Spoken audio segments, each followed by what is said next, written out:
Good afternoon, everybody. I have a question for you. How would you react if I was to tell you right now that I have a mental disorder? My guess would be you would probably say that it doesn't show, or everything alright? It doesn't show, or that I look pretty normal.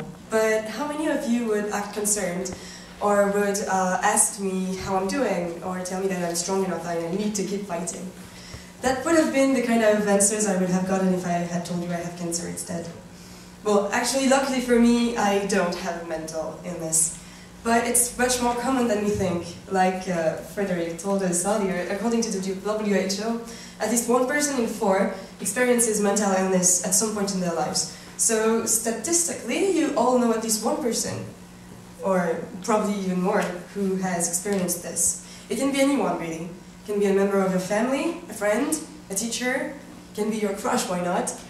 As for me, I have a younger sister with an eating disorder, an older sister with depression, and a manic aunt.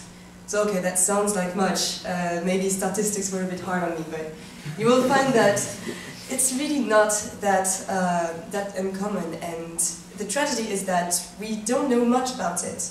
And our ignorance is not only preventing us from benefiting from these people and the experience that they had, but it's also cutting them from the help they could get from society. Now, I know I make it sound like it's your fault that they're sick. It's not, but you might be part of the reason why they're not healing. So, well, there are people who just consider them crazy people and avoid them, and obviously these people are not helping. But I'm just going to assume that we are all here, people with good intentions that want to help, and that want to be part of the reason why they are going to heal. The problem is, even if we have the best intentions in the world, sometimes we just don't know how to do, and we might end up doing more wrong than good. Let me just give you examples. For example, you want to reassure this young girl with an eating disorder, and you tell her that it's alright to lose a bit of weight. It's not that bad, and she looks prettier anyway, now that she has lost a few kilograms. Well, it's like telling someone with scurvy that it's alright to lose a few teeth. You don't want to make that sound healthy, do you? It's exactly the same thing when you try really hard to show your depressive friend how beautiful life is and explain to him that he should definitely go out and enjoy it instead of moping inside all day.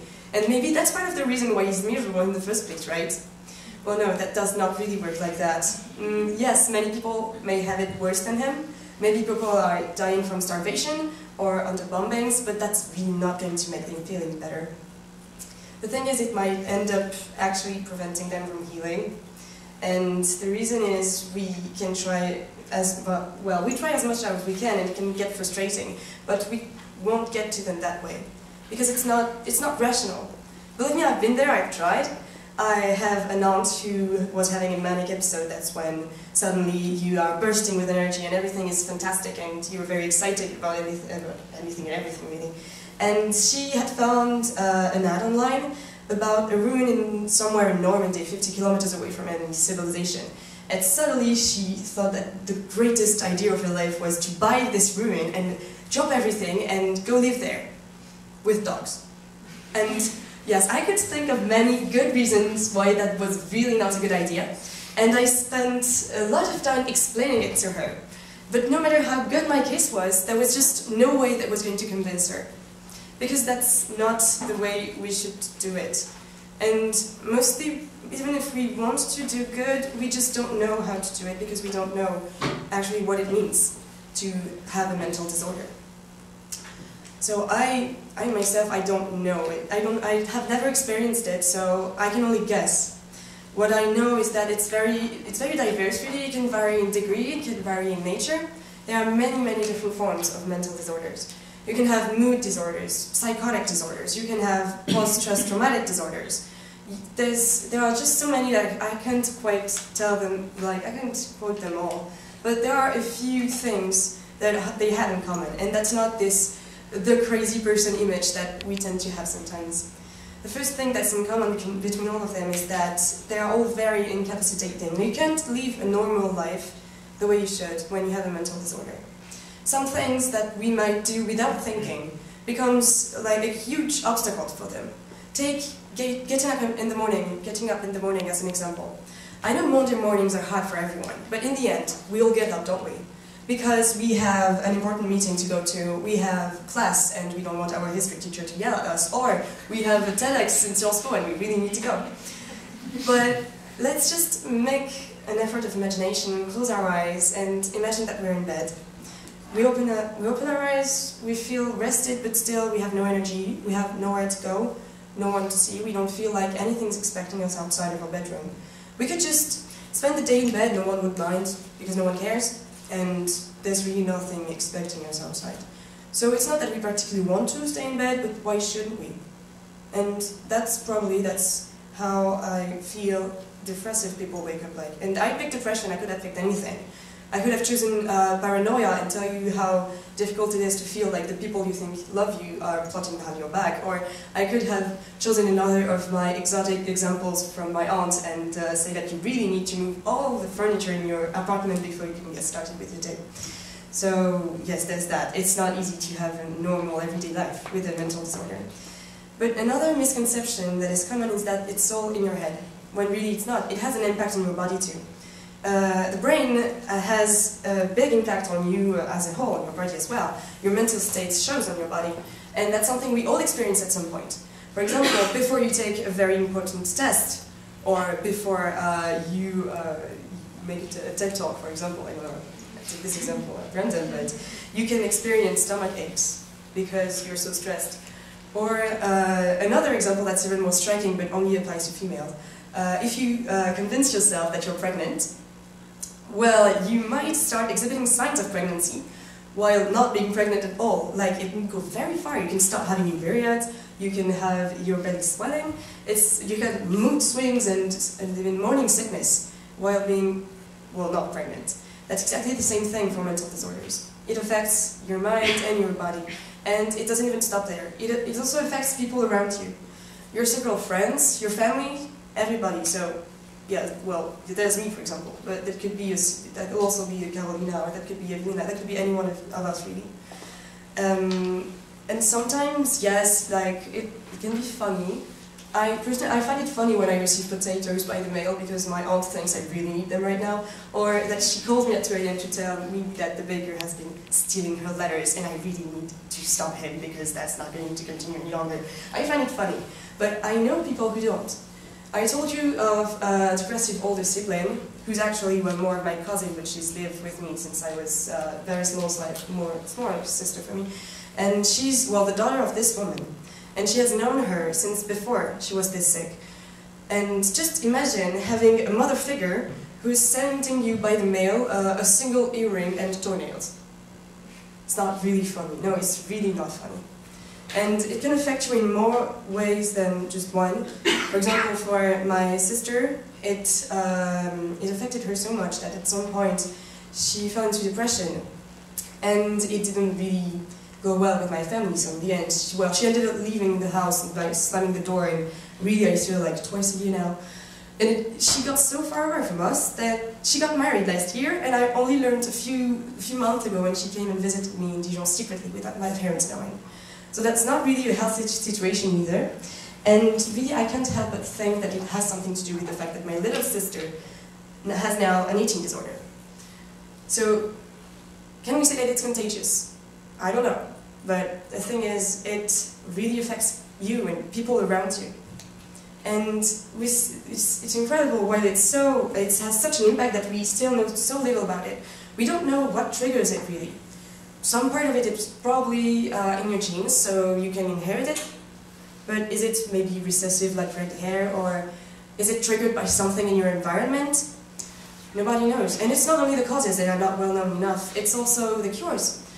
Like the drugs you get to heal are nowhere like efficient enough, and they often have very scary side effects. And that's not even mentioning the electric shock therapies that are still in use sometimes. But so, I've seen that my sisters take some drugs that had it go like, maybe I'm better off depressive and not risking to have a massive loss of hair or a swollen neck or sudden unexplainable death. Because that's what they write in the side effects. That's super scary. That's really hard enough to get help like this, but you know what makes it even harder? It's us. And it's not an accusation, because we can change, and I am hoping that everyone will try to change a little bit after my talk. But the way our reactions affect them is that sometimes they can start believing that they're not sick when we tell them so. And that's one way they're not going to heal if they don't get help, obviously. That's what happened to my aunt. That's why she keeps sending toenails by the mail. That's because her mother told her she was not sick. She didn't need to get help. And she didn't. And she's not going to heal. It's too late for her. But it's not too late for many other people that are sick. They need to know that they need help in order to get help well. But the second danger would be for them to start to try to prove that they're sick. Because then they're not in an upward slope, you know. They're just getting sicker and sicker just to prove that they deserve the help they're getting. And that's what happened to my little sister. She started losing weight about a year ago, when she was 14, and she lost 20 kilos in 3 months. That's a lot. Can we all agree that it's not healthy? But the thing is, young girls at that age are often very skinny, and, well, my sister didn't look very different from them. From some of her classmates who were sometimes even skinnier than my little sister. So, well, one of her best friends told her, well, look at you, no, you're not an anorexic, you're not skinny enough. Can you believe it? There are actually standards to qualify as an anorexic. And if you're not like these skeleton-like models you see on TV, you're not anorexic. And you have to prove that you're anorexic. So, what did my sister do? She lost even more weight. That's not healthy either. So, yes, it can be, yes, our behavior can stop these people from getting the help they need. But it's also stopping us from benefiting from what they could bring. Because they have a very unique experience. They have lived through things that we know nothing about. And if they translate this into something useful, or if they translate this into art, it can give some of the greatest artists we have ever known. Take Michelangelo, for example. It is believed that he had OCD.